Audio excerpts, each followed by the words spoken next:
Ranjana Yashodanandana Brajajanaranja Yamunatira Vanachari Yamunatira Vanachari Jaya Radha Kunjana Vihari Jaya Radha Kunjana Vihari Jaya Panchatattva Ki Jaya. Canto 1, Chapter 13, verse 49. And I really did, after, I wanted to chant this Nityananda Nishta, faith in Lord Nityananda. Very nice, by Srila Narottam Das Thakur. Maybe we'll do it tomorrow, since I'm looking for some bhajans about Balaram, and since Lord Nityananda is Balaram, we will, and we have Panchatattva, but we also have Balaram here in Jagannath, Subhadra, and Lord Baladev. So, yes, Hari Hari Bol. Om Namo Bhagavate Vasudevaya. Om Namo Bhagavate Vasudevaya. Om Namo Bhagavate Vasudevaya. Om Namo Bhagavate Vasudevaya. Om Namo Bhagavate Vasudevaya. Om Namo Bhagavate Vasudevaya. Text 49. Soyam Adya Maharaja. Soyam Adya Maharaja.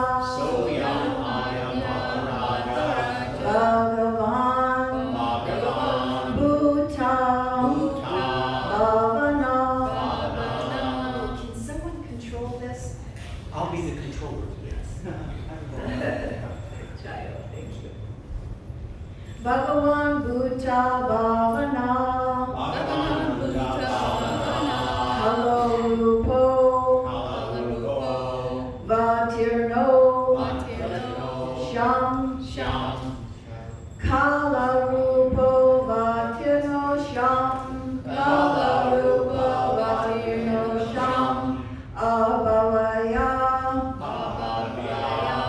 Sura Dvisham. Abhavaya Sura Dvisham. Abhavaya Sura Dvisham. Soyam Adya Maharaja. Soyam Adya Maharaja. Bhagavan Bhuta Bhavana. Kala Rupo Vatirno Sham. Abhavaya Sura Dvisham.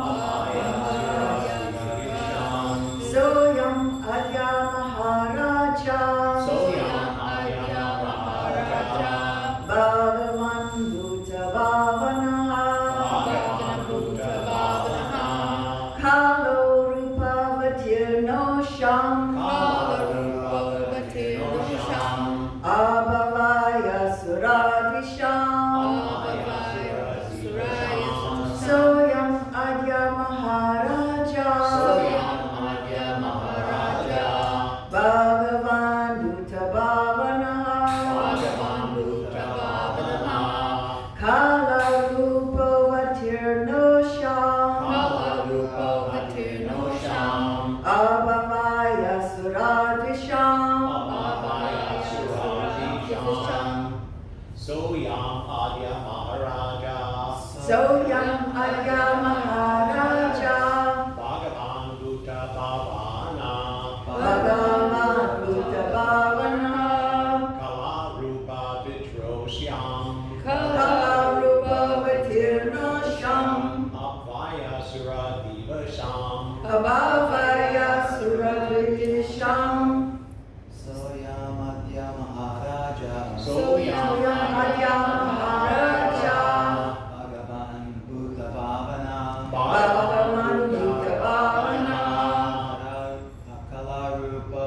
Vatirnosham. Kalarupa Vatirnosham.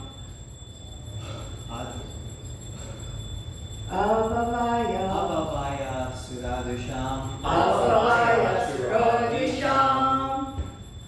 Soyam Adya Maharaja. Soyam Adya Maharaja. Bhagavan Bhuta Bhavanaha. Bhagavan Bhuta Bhavanaha. Kala Rupo Vitirnosham. Kalarupa Vatirnosham. Abhavaya Sura Divsham. Abhavaya Suradisham. Soyam Madhya Maharaja. Soyam Adya Maharaja. Bhagavan Bhuta Bhavanaha. Bhagavan Bhuta Bhavanaha. Kala Rupo Bhatirnosham. Kalarupa Vatirnosham. Abhavaya Suradnisham. Abhavaya Suradisham. Sa, that Supreme Lord. That Supreme Lord. Ayam, Ayam. the Lord Shri Krishna. The Lord Shri Krishna. Adya, Adya. at present. At Present. Maharaja, Maharaja. O King. O King. Bhagavan, Bhagavan. the personality of Godhead. Personality of Godhead. Bhuta Bhavanaha, Bhuta Bhavanaha. the Creator, The Creator. or the Father of everything created. Or The Father of everything created. Kalarupa, Kalarupa. in the disguise of all devouring time. In In the disguise of all devouring time. Avatirnaha, Avatirnaha. descended. Descended. Asham, Asyam. upon the world. Upon the world. Abhavaya, Abhavaya. for eliminating. For eliminating. Suradvisham, Suradvisham. those who are against the will of the Lord. Those who are against the will of the Lord. Translation and purport by His Divine Grace A.C. Bhaktivedanta Swami Srila Prabhupada.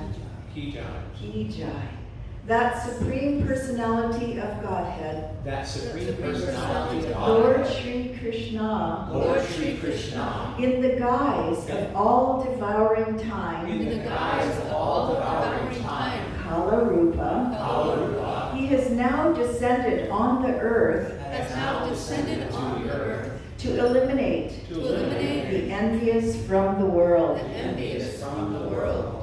That Supreme Personality of Godhead, Lord Shri Krishna, in the guise of all devouring time, Kalarupa, has now descended on the earth to eliminate the envious from the world. Purport. There are two classes of human beings, namely the envious and the obedient. Since the Supreme Lord is one and the Father of all living beings, the envious living beings are also His sons, but they are known as asuras. But the living beings who are obedient to the Supreme Father are called devatas, or demigods, because they are not contaminated by the material conception of life. Not only are the asuras envious of the Lord and even denying the existence of the Lord, but they are also envious of all other living beings. The predominance of asuras in this world is occasionally rectified by the Lord when He eliminates them from the world and establishes a rule of thumb, a rule of devatas like the Pandavas.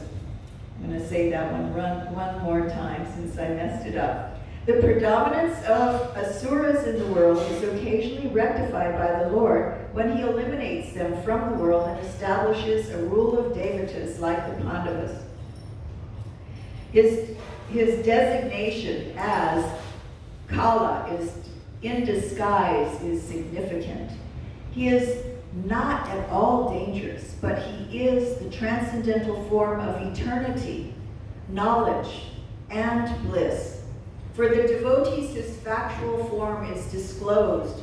For the non-devotees, He appears as Kala Rupa, which is a causal form. This causal form of the Lord is not at all pleasing to the Asuras, and therefore they think of the Lord as formless in order to feel secure that they will not be vanquished by the Lord. So we can see you can see what's going on here, because what did Hiranyakashipu set out to do right away? He set out to not be vanquished by time. He set out to become supposedly eternal. Not day, not night, not by a man-made weapon, not by an animal, not inside, not outside. He thought he covered all his bases. He thought he did. He was going to Brahma and asking for something that even Lord Brahma didn't have. How can you ask from someone something if they don't even have it? It's an exercise in frustration. So immediately that is the business of the Asuras. They immediately think, let's see now, maybe I can become eternal. And I won't be vanquished by time. But Krishna is time, so it's not possible. Krishna says, time I am. And when we give our time to Krishna in devotional service, in Krishna Prema, the loving devotional service, then this is very pleasing to Krishna. If we engage our time in the amount of time that we spend in the Lord's pleasure, it's Leela. We're actually entering into Krishna's Leela, and we're the beautiful thing, and I keep coming back to it over and over again, and sorry I repeat myself so much, but that beautiful dance with Krishna that the scholars have actually identified, that this Krishna consciousness movement, the car key, no problem. This is Krishna Prema in action. Oh, I thought he was mimicking you, driving me crazy. I didn't know what that was.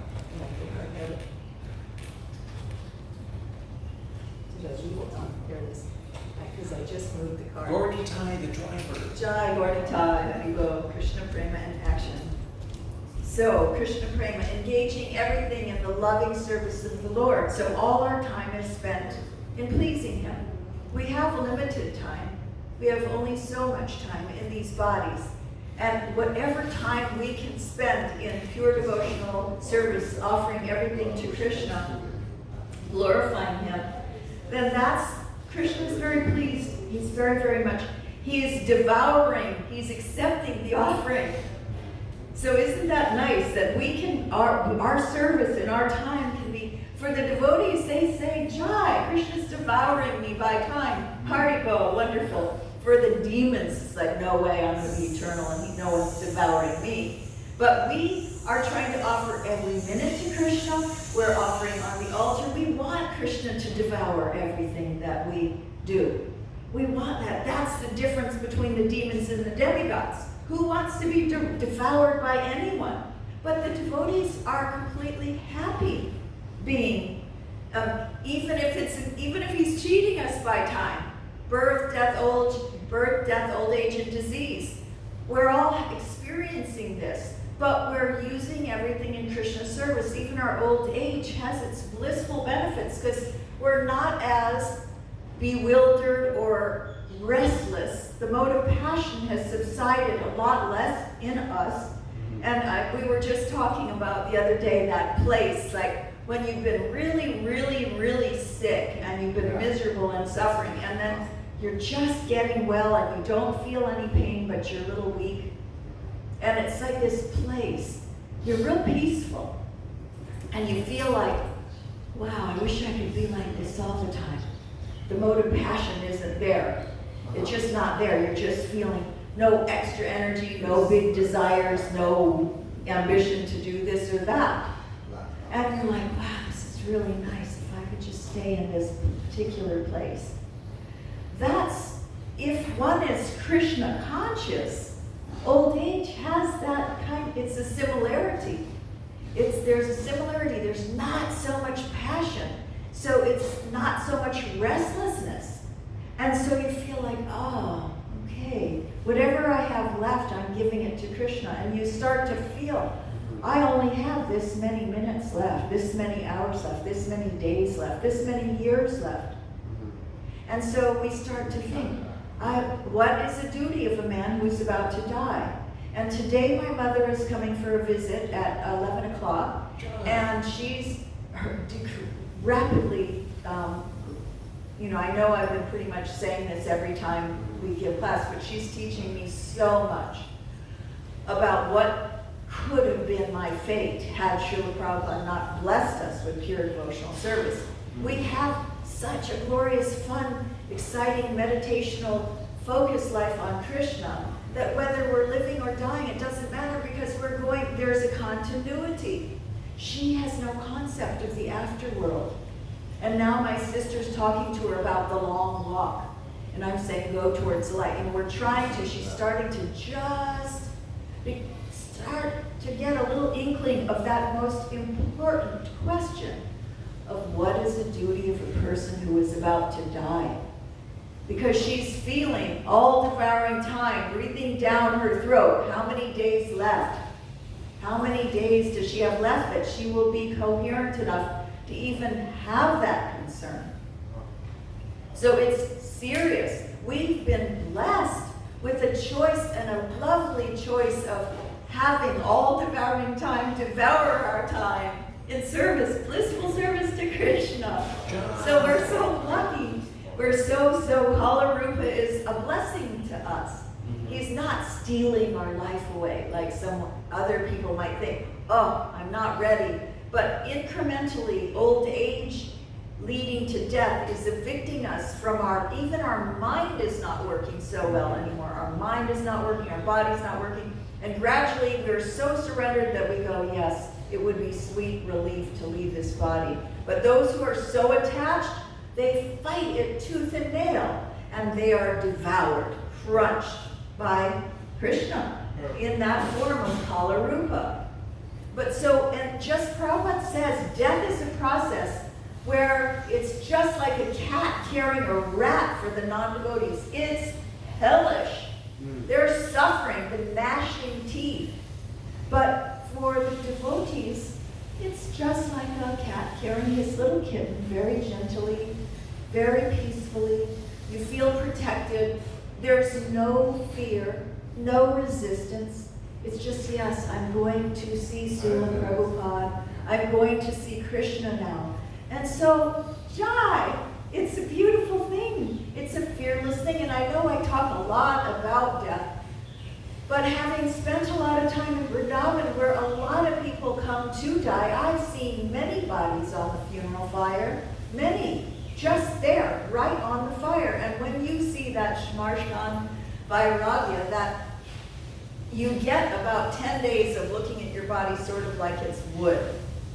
You look at it like it's almost a tree. Like it says in Bhagavad Gita, you're starting to look at it like I'm on this wooden tree. And in about 10 days, you forget, you know what I mean? It's about 10 days. I remember the first time it happened, it was in Puri. Wow, I was like, it's a shock when you see the dead body getting burnt on the fire. It's a shock, but after a while, it's not a shock. It's not a shock at all. I remember when I was staying in Baroda, I used to take a longer route so I didn't have to go past the crematorium, because I just didn't want to see it. But in Vrindavan, because you know it's glorious, it's guaranteed you're going back to Godhead.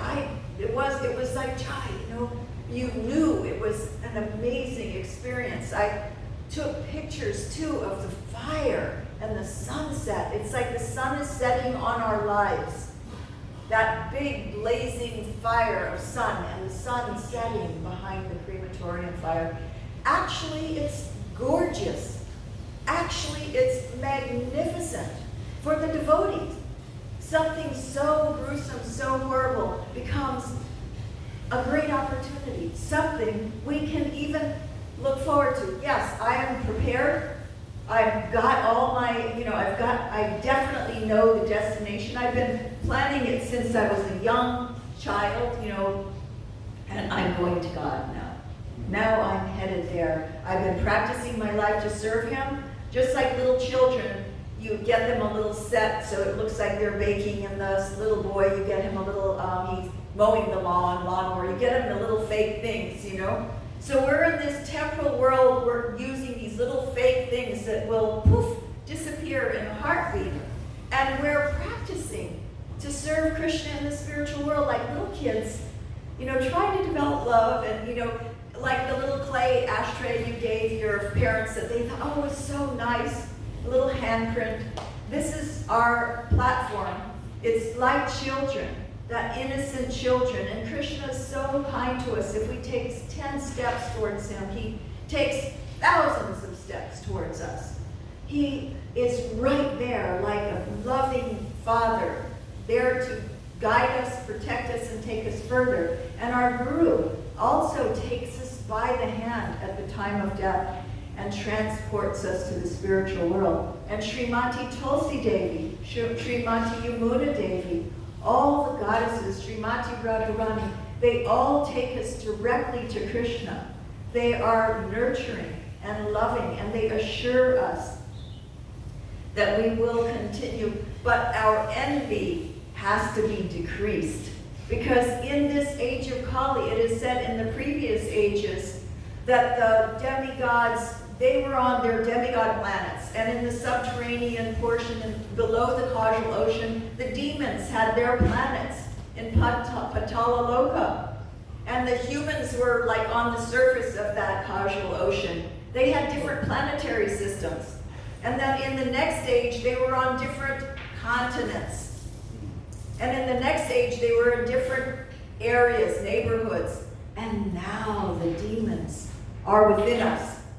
So we have to be very careful when that little ugly, envious part of ourselves comes up. That critical fault-finding part of ourselves comes up. We have to control our mind with our buddhi, our intelligence. And we have to say, no, I'm not giving you any energy. I'm turning it over to Krishna. Krishna's the judge. I'm not the judge. We preach to ourselves internally. So we decrease that envious nature within ourselves and we prepare ourselves that I am actually getting ready to spend an eternal life of loving Krishna. So every step of the way, we condition ourselves. We have samskaras, they're impressions on our soul. Impressions. And so that's why we affirm daily everything we do. We say the same prayers every day. Someone may say, oh, it's boring. Actually, the more you invest in each one of these prayers emotionally, you actually enter into those prayers. You imagine yourselves that you're surrendering to the lotus feet of your spiritual master, or that even if he handles me roughly by his embrace, while we're going through life, if we feel crunched, we remember those prayers. Oh, even if he handles me roughly by his embrace, or makes me brokenhearted by not being present before me, we continually chant these prayers because they're impressed upon us. Prabhupada has given us a program that is impressing upon us pure, loving, devotional service to Krishna that we can continue in the afterlife. But whatever level of consciousness we have at the time of death, we will attain to that state of being without fail. And my father was an engineer, and even after 12 years of engineering, being retired from his job, when he was in a coma and he was blabbering all kind of stuff, he was saying, give me the clipboard, put the driveway in there. He was doing engineering in his dream state. But in our dream state, like Markandeya, he's dressing Jagannath. In his dream state, he's going to be dressing Jagannath. Because that's what he's doing every day. So these spiritual activities that we are doing for Krishna, we will be continually doing. We're setting our mind like priming the pump. We're priming our pump the whole life, and then it flows. And when we chant our rounds, it's the same way. I know I say the same thing all the time, but it's like that. We get liftoff. We're chanting like 8 rounds, 10 rounds, and then the rounds start chanting themselves. We prime the pump. We get rolling. And then we are chanting all day long with no effort. Krishna's chanting us. So our lives are designed that way so that we will always be absorbed in Krishna's service. Always be absorbed in Krishna's holy name. There's nothing to fear. There was a point in Vrindavan I almost died. And I panicked because all my limbs were coming in. And I panicked because I didn't even have the energy to chant the holy name. I was completely weak. And the holy name, that panic, that loyam, that eagerness for that anxiety, Krishna saw it, and he came in as his holy name, and he started manifesting. He was chanting inside of me. But it's that need, that burning need, where we absolutely cannot live without Krishna, that he's our worshipful Lord, no matter what. That burning desire is meant, that's what this life that we have is meant to do. Bring that into us so firmly that we can't live without Krishna. I just really have a lot of gratitude to Srila Prabhupada for having given us this wonderful life. He's given us such a beautiful life of festivities, of what do we get to offer, flower, decorations, beautiful outfits, swinging the deities. He's given us such a beautiful life. Other people are just getting up early, rushing off to work, packing some sandwiches. They have a routine. They're working so hard so they'll be able to retire. But when they retire, their samskaras are so deep that it's very difficult for them. Very difficult. Your samskaras are so deep. What is that samskara? Samskaras are impressions on the mind, the subtle body. They're deeply ingrained, they're impressions. And it's conditioning. We're conditioned. I am this job. I am this body. I am this mind that's focused on how I can do this job better. But we've been given pure devotional service. We've been given our job is relishing. That's our job, is to chant and be happy. What an opportunity. Prabhupada said chant and be happy. So he's given us, and happiness is a choice. And that when we offer our joy to Krishna, our joyful service to Krishna, he's pleased. He's very, very pleased. So now I'm going to, I think, CC, we've been cliffhanging it and loving CC like anything. Reading Chaitanya Charitamrita every single day so we can get to know Lord Chaitanya. I think we'll read all of it and then read all of it again and then read all of it again and read all of it again till our consciousness is ingrained and the impression, the samskaras of Lord Chaitanya's Leela will be deeply, deeply impressed upon us. So there's a whole thing about positive affirmations. We're really into spiritual affirmations. Repeating the same thing instead of saying, I'm beautiful, I'm wonderful, I'm marvelous. No, Krishna's lovely, he's marvelous, and we're his servants. And that's the Krishna consciousness we want, not the self-consciousness. I'm going to rectify my self-consciousness, I have bad self-esteem. We're still all alone. We're still all alone. Let us be in bhakti yoga, united with Krishna. Then we're fired up. Then we're very, very peaceful. Okay, so we stopped at chapter 11, the passing of Haridas Thakur. The summary of this chapter is given by Srila Bhaktivinoda Thakur in his Amrita Pravaha Bhasha as follows. In this chapter, it is described how Brahma Haridas Thakur gave up his body with the consent of Sri Chaitanya Mahaprabhu and how the Lord himself personally performed the funeral ceremony and carried the body to the sea. He personally entombed the body, covered it with sand, and erected a platform on the site. After having a bath in the sea, he personally begged prasadam of Jagannath from the shopkeepers and distributed prasadam to the assembled devotees. Let me offer my respectful obeisances unto Haridas Thakur and his master Sri Chaitanya Mahaprabhu, who danced with the body of Haridas Thakur on his lap. All glories to Lord Chaitanya Mahaprabhu, who is very merciful, and who is very dear to Advaitacharya and Lord Nityananda. All glories to the Master of Srinivas Thakur. All glorious to the Master of Haridas Thakur. All glorious to the dear Master of Gadadhar Pandit. All glorious to the Master of the life of Swarup Damodar. All glorious to Lord Chaitanya, who is very dear to Kasi Misra. He is the Lord of the life of Jagadananda. Do you want to put it up there? I'll tell you where we're at. You mean on the chart or read it or not? Yes. Here, you can give it to me. I can put You it know up how? there. Yeah. Basically, we're going to put it back to books. Okay. Yeah, and let's see, back to books at the top of this.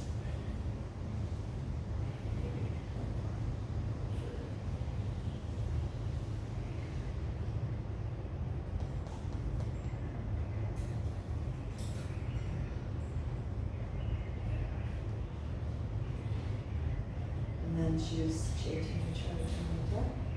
And we're at Antya Lila, chapter 11.